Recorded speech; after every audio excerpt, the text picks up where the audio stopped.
Welcome everyone to the Weinberg Group webinar entitled Generic Drug User Fees, How Do They Impact ANDA Applicants and Type 2 DMF Holders? All participant lines will be in listen-only mode throughout the call.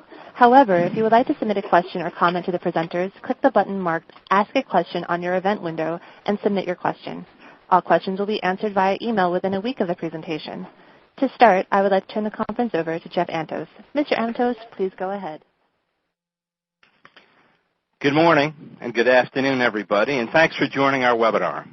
I'm Jeff Antos from the Weinberg Group, and I'll be moderating today's session entitled Generic Drug User Fees, or as we affectionately call them, GDUFAs.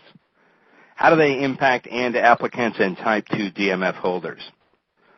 A little bit about your host. The Weinberg Group is a regulatory and scientific consulting firm serving pharma, biotech, and device clients. We're headquartered in Washington, D.C. I know you're really going to enjoy our speaker, Dr. Prabu Nambiar, consultant to the Weinberg Group. Dr. Nambiar is an experienced pharmaceutical development professional with over 20 years of industry experience in the areas of CMC and drug development. He earned his doctorate in organic chemistry at Oregon State University, did postdoc work at Brown, and followed that up with an MBA at Brown University in my hometown. Dr. Nambiar has held senior management positions at Bristol-Myers Squibb, Seprecor, Wyeth, Cubis, and Vertex, leading CMC teams in the successful filing of numerous INDs, NDAs, and post-approval CMC supplements. I'll now turn the presentation over to Dr. Nambiar. Thank you, Jeff, for the kind introduction. And good morning or good afternoon, everyone, wherever you're attending and tuned in. I also want to thank the Weinberg Group for this opportunity to present on this webinar. One other person I want to thank at this point is Dr. Nick Fleischer, the Vice President at the Weinberg Group. Originally, Nick and I were supposed to give this as a combined webinar, but in the last minute he got called into an urgent matter, so I'll be doing the webinar myself, and I do appreciate his contribution and help in preparing for this webinar.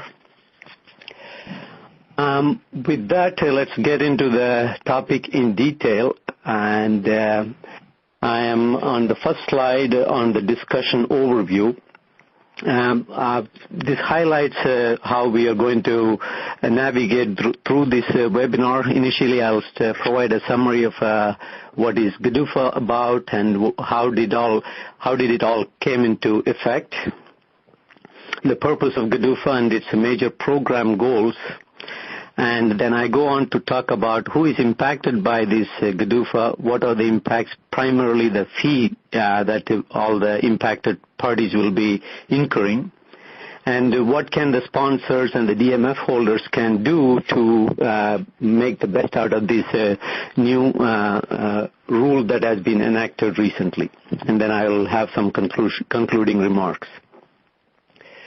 So if we go to the next slide, the GDUFA, Generic Drug User Fee Act, this was signed into law, U.S. law, on July 9th, 2012 by President Obama as a part of the Food and Drug Administration's Safety and Innovation Act, and it's also abbreviated as SEDACIA. So this is fairly new act, just got in place in the summer of this year. This rule allows the FDA to collect user fees to establish systems and hire personnel to enhance the efficiency in the review and inspection and related areas for the generic drug applications. And the implementation, was scheduled to start the fiscal year 2013, which started as of October 1st. Basically, this month, 1st of October, the rule is in effect. And FDA has published performance goals in their website, and also they have been publishing many related guidances. It's fairly fresh area, so keep your radars very active to follow all the new developments. And this User Fee Act for the generic drug is not new in the sense Similar user fee acts have been in place for other FDA-regulated products. For example, prescription drug GDUFA was put in place in 1992. The Medical Device User Fee Act was put in 2002. Animal Drug User Fee Act in 2003, and the Animal Generic Drug Act in 2008. Along with this GDUFA, we also now have the Biosimilar User Fee Act.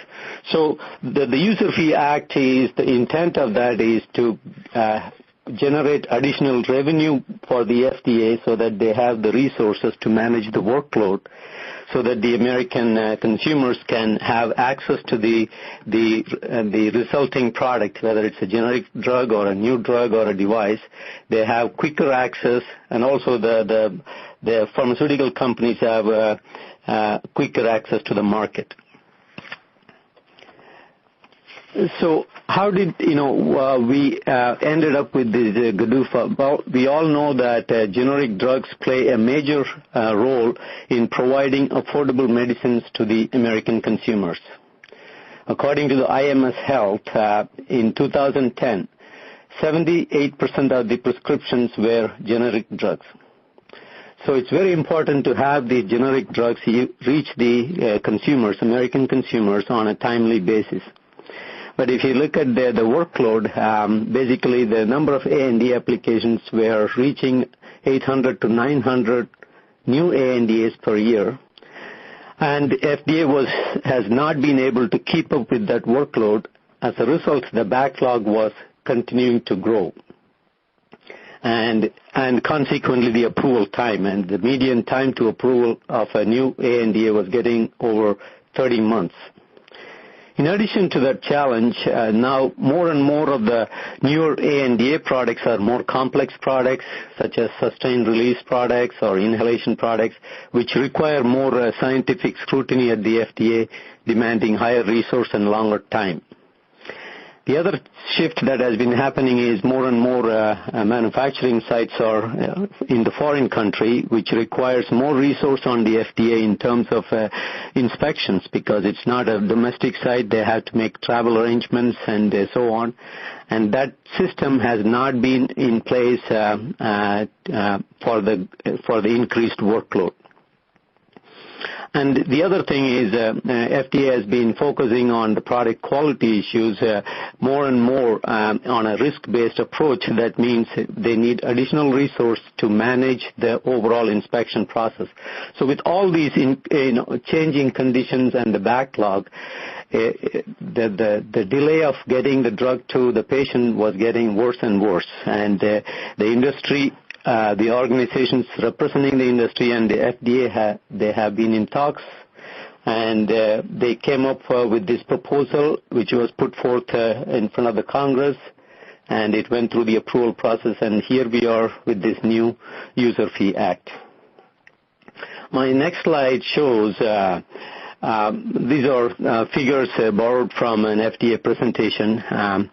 Essentially what it shows is the increasing ANDA submissions.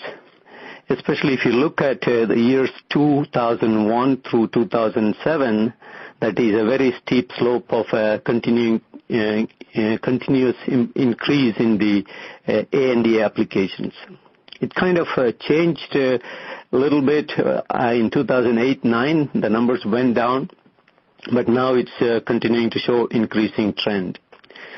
You could ask whether is this trend, is it going to be the same in 5 years from now? But we don't know. But at this point, getting the generic drugs in the consumer's hand at the earliest possible is one of the objectives, and also it is the desired outcome for the generic drug manufacturers as well. So I believe this is a good act, and it's in the benefit of both the consumers and the industry. On the right side of the graph shows that, as you know, the drug substance of ANDA is usually provided through Drug Master Files Type 2, and that is also showing commensurate increase, so which becomes part of the FDA's responsibility during the review. So that's how the workload keeps increasing. and this was used to justify the GDUFA approval. Okay, so what is the overall purpose of GDUFA? This is the next slide. This is basically borrowed from the FDA's purpose statement. The overall purpose is to help the FDA ensure that the participants in the U.S. generic drug system comply with U.S. quality standards, and to increase the likelihood that American consumers get the timely access to low-cost, high-quality generic drugs. So essentially what it is one is maintain high-quality standards, and number two is timely access to these drugs. They mentioned three key aims of this GDUFA. Number one is access. Number two is safety, which is related to quality of the medicines. And number three is transparency. Not necessarily in that order, but those are the three key aims of the GDUFA. I will go into each one of them separately in the following three slides. Access. The access, basically what it is expedites the availability of the low-cost, high-quality generic drugs to the American consumers by bringing greater predictability and improving the timelines of the review process. So as I said earlier, the median review time has been getting over 30 months, so that's not an acceptable time frame. If a drug can be made available to the patient earlier, that's much better. So the objective of the GDUFA is to make it quicker, and that's what the access is all about. And the goal is by the end of this first cycle of the GDUFA. Usually GDUFA or the user fee acts are enacted in cycles. So each cycle consists of 5 years. And the first cycle of GDUFA starting in fiscal year 2013, finishing in 2017. The goal is by the end of this first cycle, 90% of the original ANDAs will have action within 10 months. Note that it is action, not necessarily approval. Action means FDA will go through complete review and provide you either approval or what they call now as a complete response. You could really ask, is this totally new? Because, FDA had has a manual of policy and procedure 5240.3, which says that if you have a drug that is for unmet medical need, a generic drug, or a PEPFAR drug, or first-time generic, they do expedite the review and approval. But what this does is, the GDUFA does is, it formalizes this, and it also gives a 10-month cycle for all ANDAs, not only for those that I mentioned, but all ANDAs will enjoy this 10-month review clock. And note that this 90% approval, 90% of the ANDA approval in 10 months, it doesn't happen until 2017. First 2 years, there is no metrics yet because FDA needs to put in the appropriate systems in place, process and procedures in place so that they can start to act accordingly to achieve these time frames. And again, after the 2015 onwards, it is incremental through 2017. And the quality, aim number 2 is quality. Okay, increase the safety and quality of drugs by applying the same quality standards globally. As I mentioned earlier, more and more drugs are now generic drugs are being manufactured in a global supply chain process where, various activities happen in abroad, and there is perhaps a notion that because of the resources needed to manage the inspection activities abroad have been low, they may not be in parity from a quality standards and inspection perspective to the U.S. domestic sites. So one of the goals of this GDUFA is to bring that parity in place by 2017. Again, this is, in its entirety, it's not a whole new initiative because FDA has been inspecting foreign facilities. Only thing is now what they are planning to do is bring parity. That means it will be guaranteed to have the biennial inspection. Okay, the next objective or the aim is transparency, and this is mainly transparency in terms of identification of all facilities involved in the manufacture of generic drugs and their ingredients to protect the American public from or in today's complex global supply chain environment. As we all know, again, the supply chain has become truly global and more and more drugs, the APIs or the finished dosage form or both of them are manufactured in foreign countries, and there is more and more occurrence of counterfeits and quality issues. So in order to track these manufacturers and maintain an integral supply chain, FDA is expecting both the manufacturers of the API and the finished dosage form to list and to create a database and track them very promptly. Once again, this is not a totally new initiative because drug establishments needed to register and annually renew their registration, but now this is much more rigorous and tracked very closely. Will be tracked closely. Okay.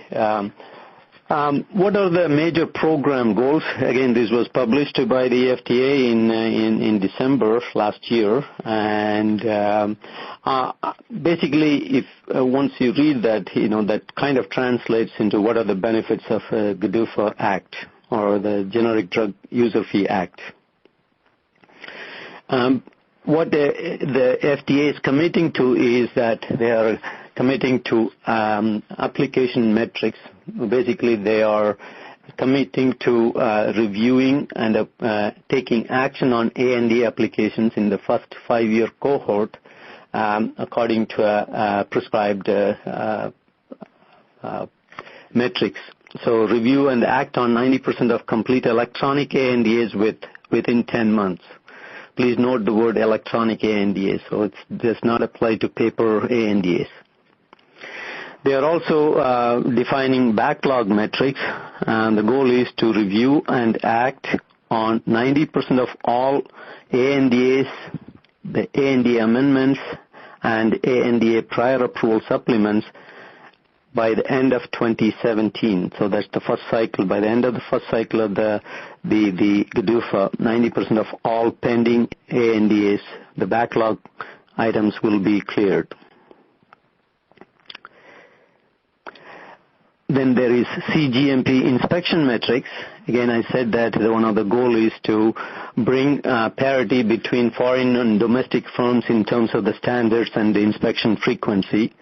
They intend to achieve that by year 2017. So overnight, everything is not going to change, but their goal is to bring up to that standard by the end of the first cycle of the GDUFA. They also announced a number of efficiency enhancements to improve the review and inspection process. I will go into the details of that in the next slide, because that's one of the things that's making a lot of impact. That will be making a lot of impact on the sponsors as well as DMF holders. And finally, FDA is continuing to embrace their regulatory science initiative, either continue the ongoing initiatives or initiate new ones to support science-based regulatory decision-making as well as risk-based approaches in FDA's decision-making. Okay, I'll talk about the efficiency enhancements in this slide. The efficiency enhancements we are talking about are efficiency in the approval of ANDA review and DMF review, as well as GMP inspections. In terms of ANDA review, they will be issuing complete response letter moving forward.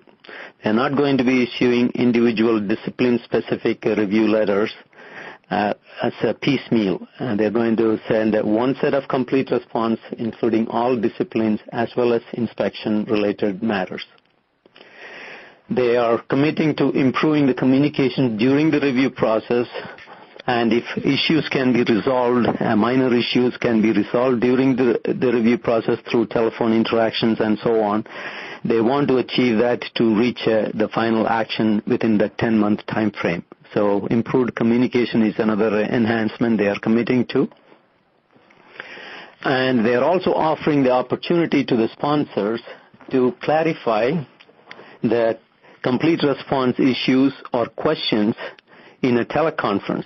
So they will offer you a 30-minute teleconference upon issue of the complete response.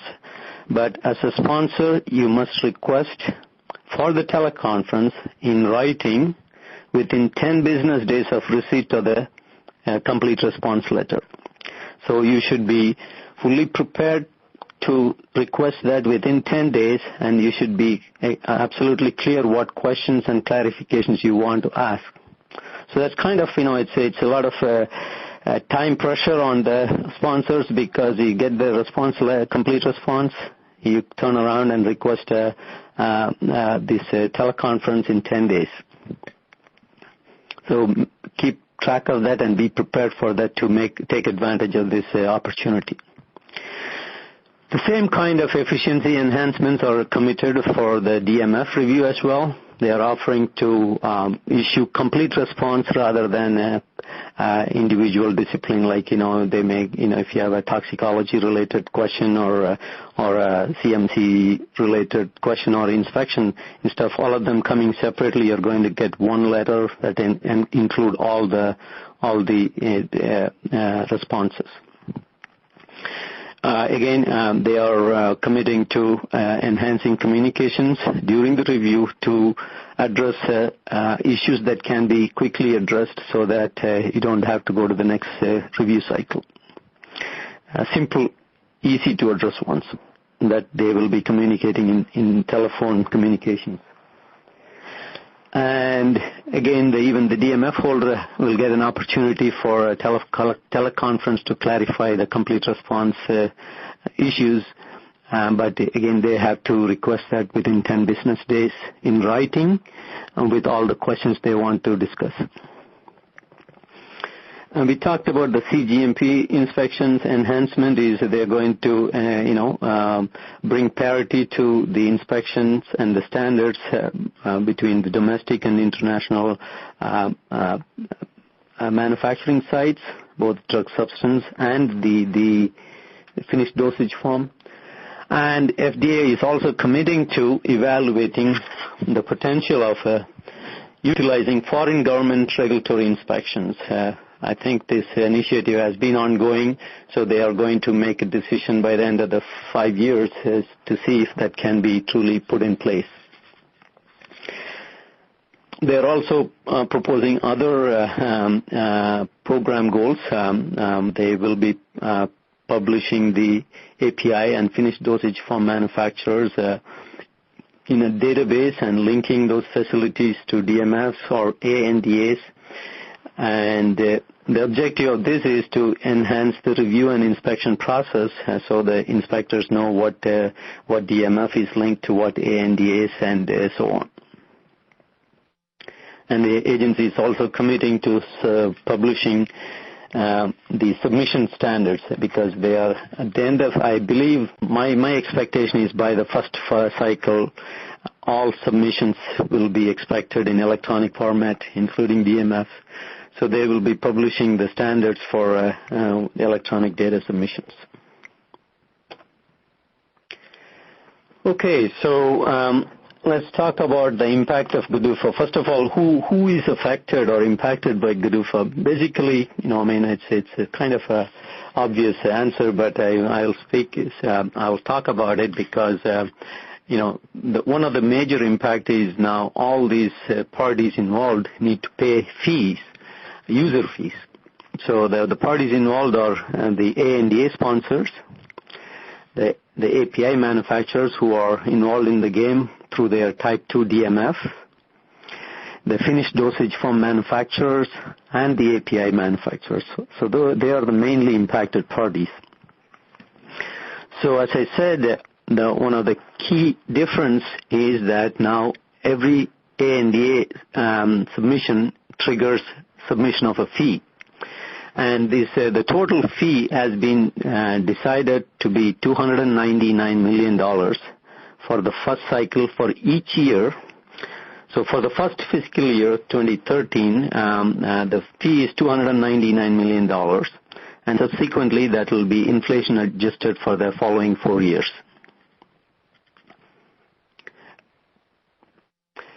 And out of this $299 million, they have allocated $50 million as a one-time backlog fee. I'll talk about the individual fee in the next few slides, so just to stay patient for a couple of minutes for each discussion of each fee. So out of $299 million, if you take $50 million for backlog, so the remaining $249 million, and that will be split between applications and the facilities. The applicants are the ANDA sponsors and the DMF holders. They are the applicants. And the facilities are the finished dosage form manufacturers and API manufacturers. And this fee, this $249 million is split in a 70-30 ratio between facilities and applicants. And among that facility fee, it is split between the finished dosage form manufacturers and API manufacturers at a ratio of 80-20. So, you can look at those numbers, the math will add up, 70% of the $249 million will be charged to the facilities, 30% to the applicants. You can look at it, and these are all very well spelled out in FDA guidance, and you can look at those guidance, but it kind of gives you a high level. So this kind of gives you the total amount. So what does it mean for individual applications or individual DMF holders? Well, that's another major activity going on at the FDA right now to figure out how much per application they should be charging. Let's see, the next slide talks about it. The backlog fee, again, these are projected amounts. Approximate numbers, don't hold the numbers up to the last decimal or the final number because they are working on it. And by the way, there will be a Federal Register notice tomorrow. The announcement came out today that there will be a Federal Register notice tomorrow announcing the exact amount of fee for these individual cases. So the backlog fee is expected to be $25,000. This is arrived by an anticipated 2,000 backlog cases that is dividing the $50 million one-time fee. So that translates $25,000 per backlog application. The facility fee, again, it's going to be split between the finished dosage form manufacturer and the API manufacturer. But the actual amount, how much each one will pay, depends on how many facilities there are. And I will go into that a little bit more detail in the next slide. And the same way, application fee will be split between ANDA and prior approval supplement cases as well as DMF cases.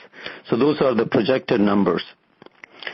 And the one point I want to note here is that in terms of the facility fee, FDA has made it very clear that it takes more resources to do foreign inspections because of the travel and related expenses. So expect the foreign facility fee to be between $15,000 to $30,000 more than domestic fee. That's also very clearly spelled out in the FDA communication. Okay, so now let's go into individual fee, the backlog fee. Backlog fee this applies to pending ANDAs, and FDA has very clearly defined what is pending ANDA.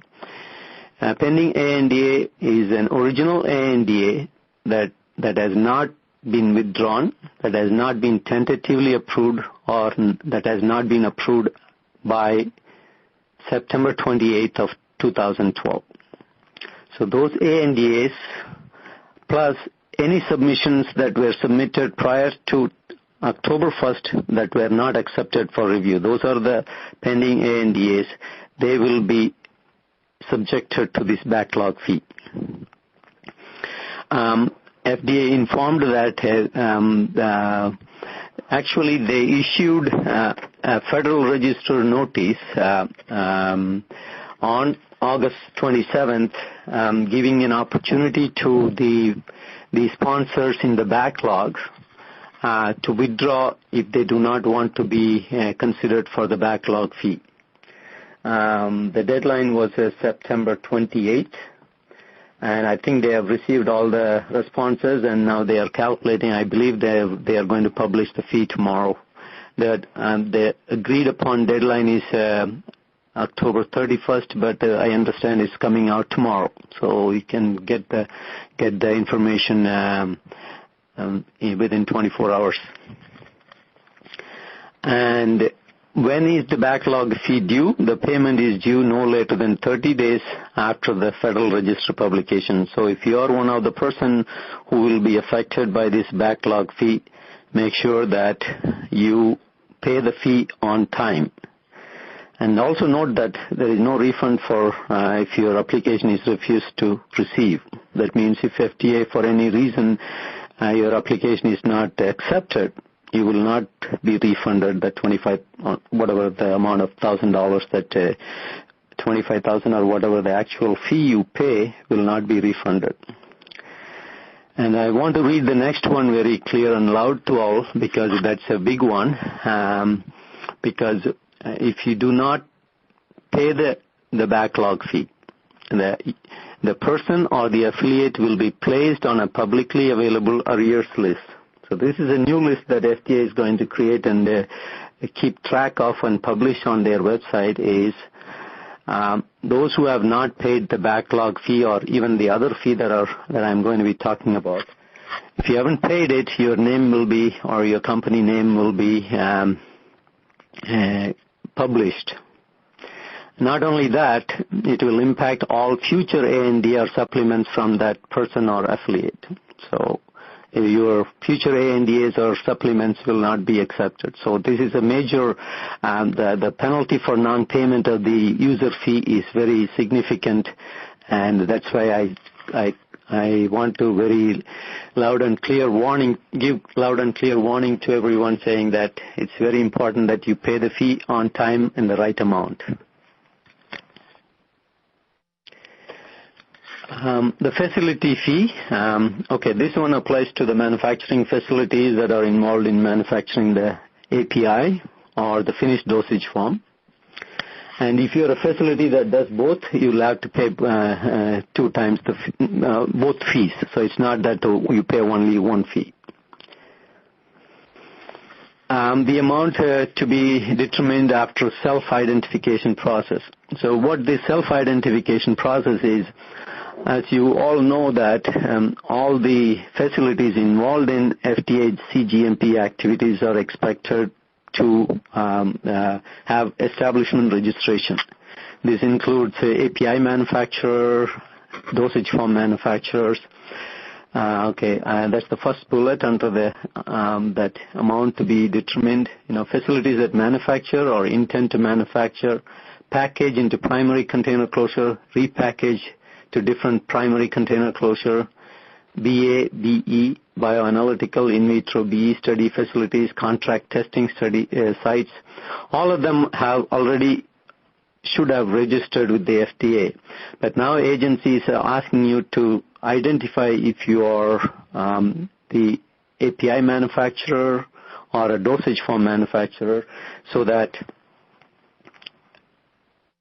they can calculate how to divide the fee just for those two manufacturers and not the testing sites. And this Federal Register notice was issued on October 2nd. The deadline for these ANDA-related sites to identify is December 3rd. This is for the fiscal year 2013. Okay, so subsequently, the deadline is June 1st of each year. So the facility fee, we already talked about that foreign facilities will incur higher fee because of the additional expense of the travel and related activities. Note that this facility fee is an annual payment. It's not a one-time fee. You have to pay this annually. And once the self-identification process is complete, FDA will calculate what is the fee for the manufacturers, and they will publish this in Federal Register by the January of 2013. And the payment is due within 45 days after the publication of that fee. Once again, there is severe penalty for non-payment of this fee, and the penalties are as follows. All submissions, either whether it's ANDA or prior approval supplement, that reference the non-paying facility will be refused to accept. The facility will be placed on a publicly available arrears list, so your company name will be published in non-payment, the firm's list. And the third one is even more strong action is all finished dosage forms and APIs manufactured in non-paying facility will be treated as misbranded. So this is a severe penalty. So make sure that if you have to pay the facility fee, that you pay it on time and the right amount, so that you have a clearance status very, very spotless. Okay, now the ANDA and prior approval supplement fee, and that one is this is the application fee. Okay, ANDA applications that are submitted after the 1st of October, after the once this GDUFA has been enacted, that is as of 1st of this month, need to pay this fee.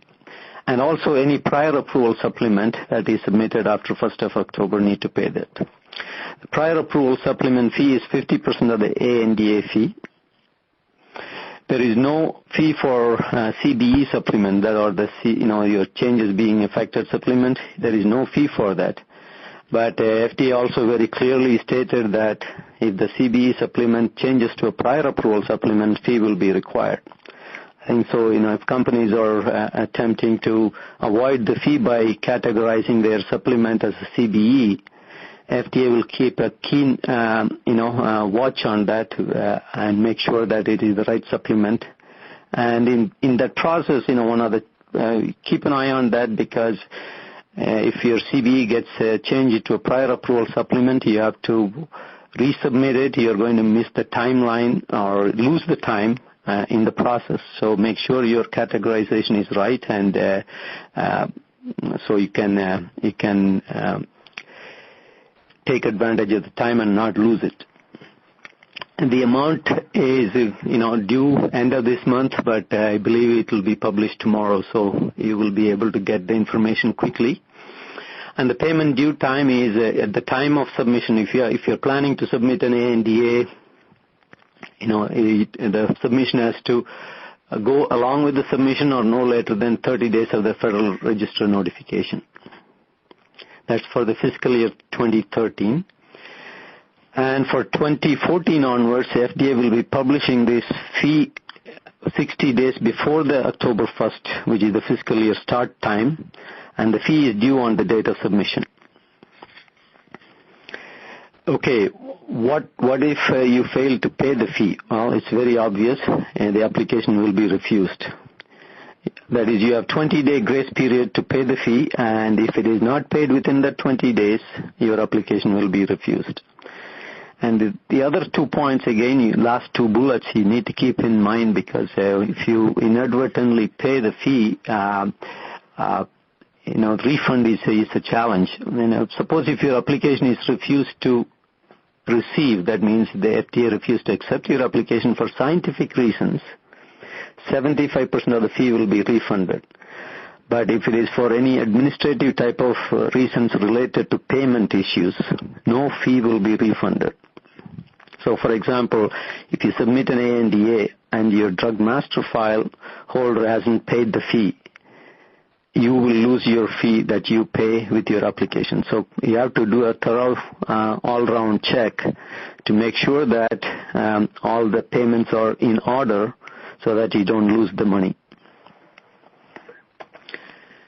Okay, DMF fee, let's see.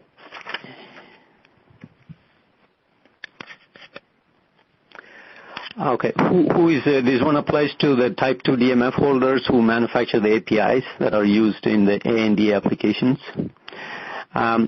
Even if you have a DMF that has been in place and has been reviewed by the FDA, but any time your DMF gets a reference in a submission after the October 1st timeline, you will have to pay the fee.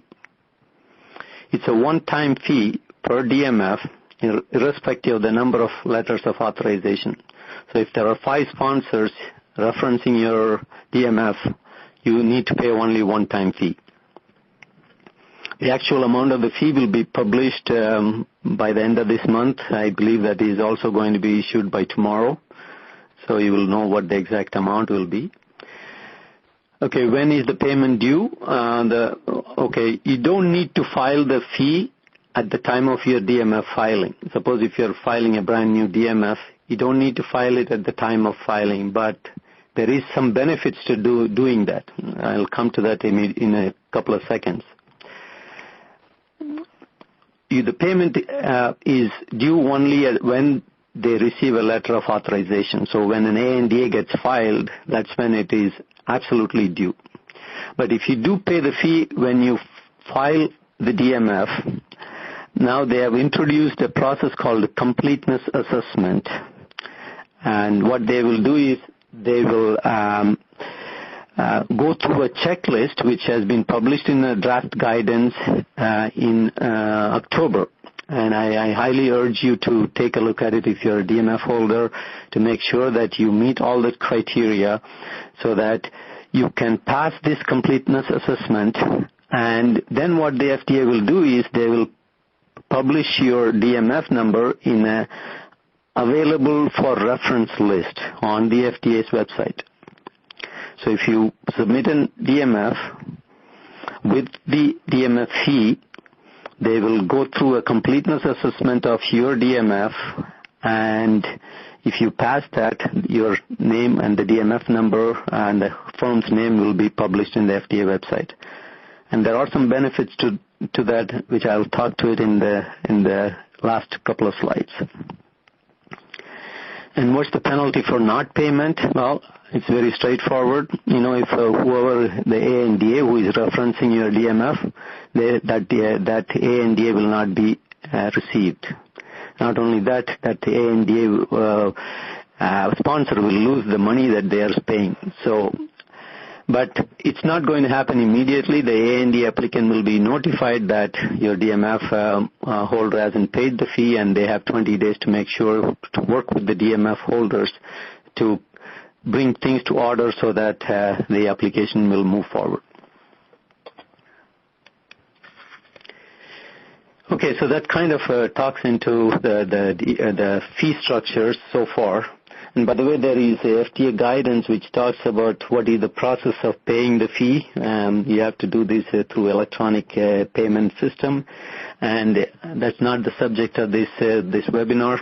But please make sure that you or your finance folks are very clear how to take care of it, because if you don't pay, you heard the penalties are quite severe.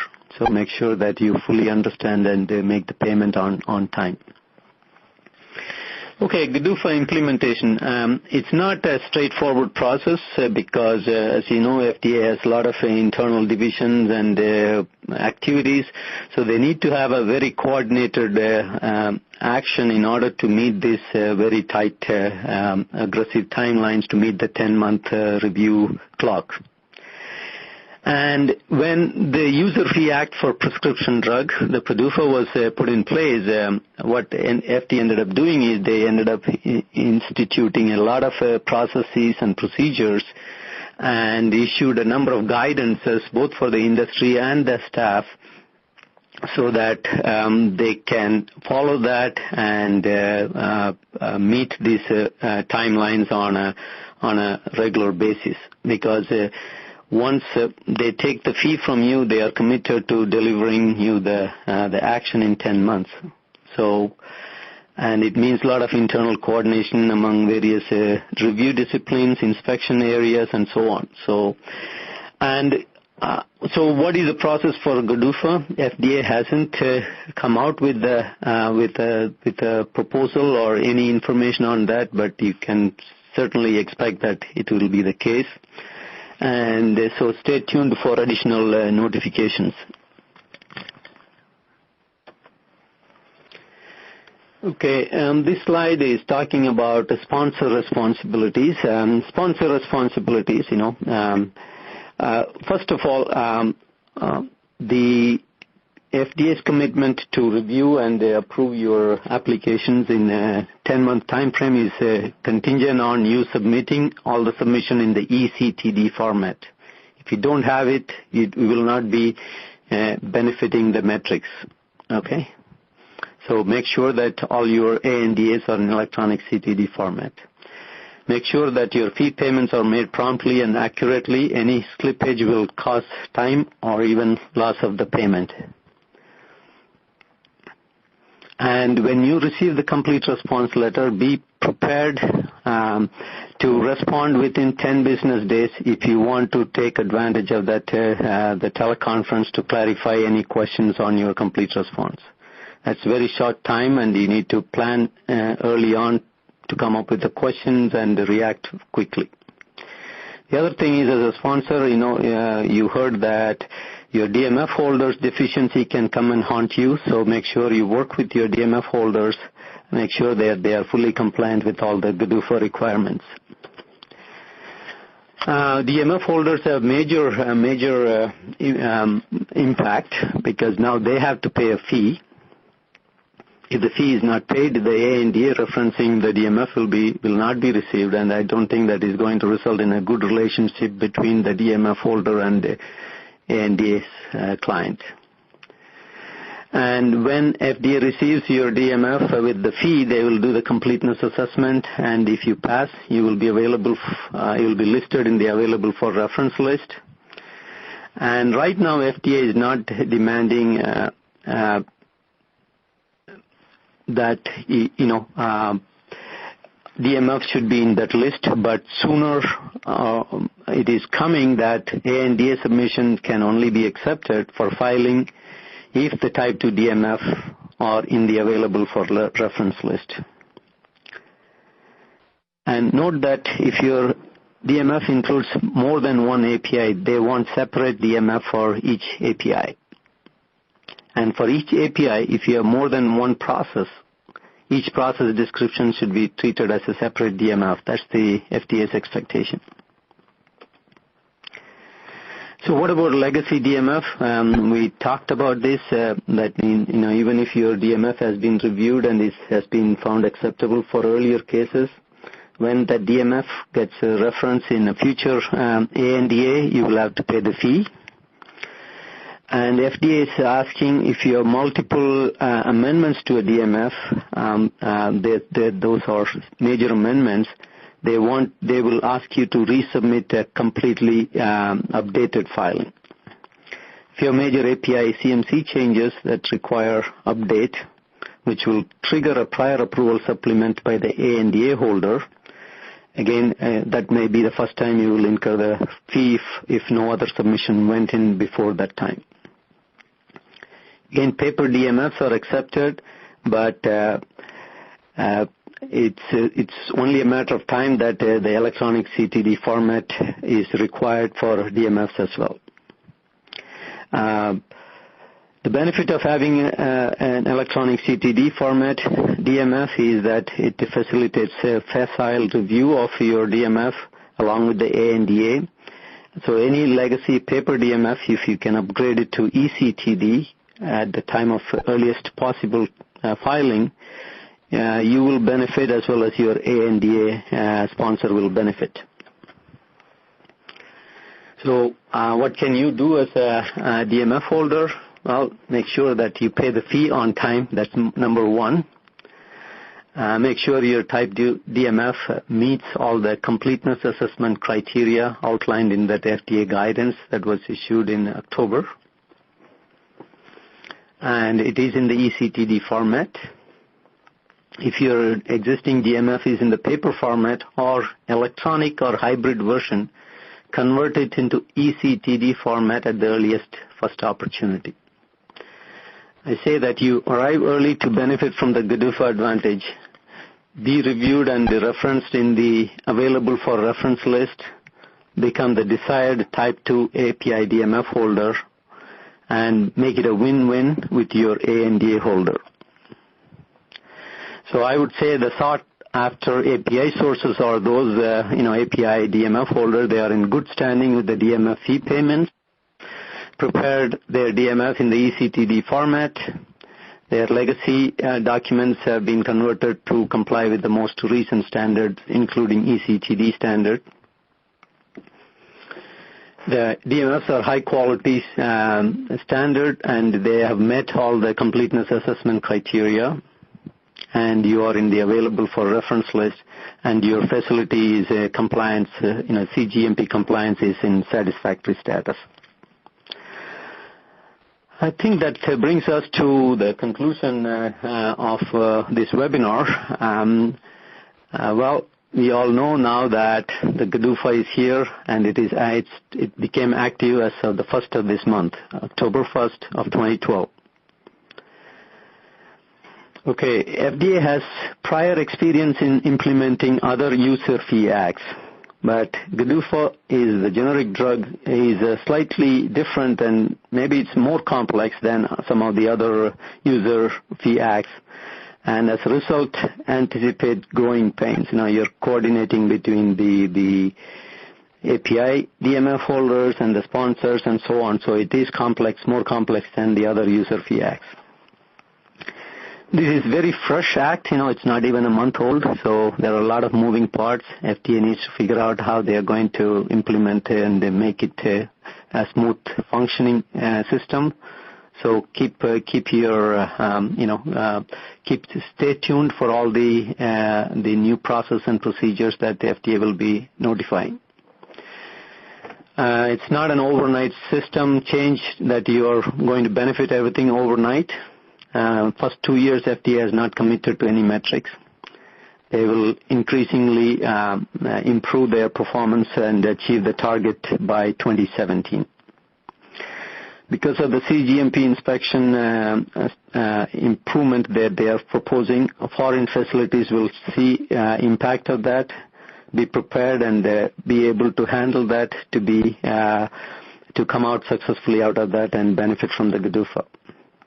I want to repeat and underline these penalties for non-payment of user fee are very significant and serious. So don't overlook that.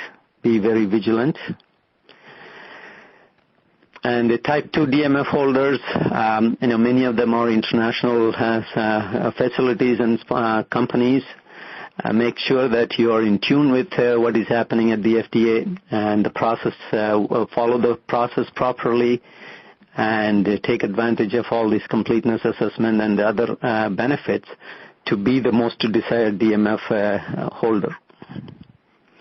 Again, because it's all still changing, moving parts, be vigilant, be proactive, and compliant to benefit from the GDUFA. So I think that's the last slide of my talk, and with that, I will conclude the presentation. I believe I hand it over to Jeff now. Yeah, that was great, Prabu. Thanks so much. We have time for a few questions, so we'll get right into that right now. The first question is, will suitability petitions be reviewed more quickly, do you think, now that GDUFA has been implemented? Jeff, that's a very important and interesting question, but there is no talk about the suitability petition in any of the GDUFA document that I have reviewed or seen so far. So we are not aware that GDUFA resources will be used to increase the speed of suitability petition reviews. However, ANDA submitted pursuant to a suitability petition will be subject to the fee. So it's all about payment of the fee and expediting the review and approval process. It didn't talk about the suitability petition as far as I can tell. Okay. All right, good. Another question for you, interesting one. If a DMF is referenced in a 505B2 NDA, reviewed by the FDA, and not found to have any deficiencies, and after 10.1.12 it is referenced as an ANDA, does the DMF sponsor need to pay the DMF fee? Okay, Jeff, yes.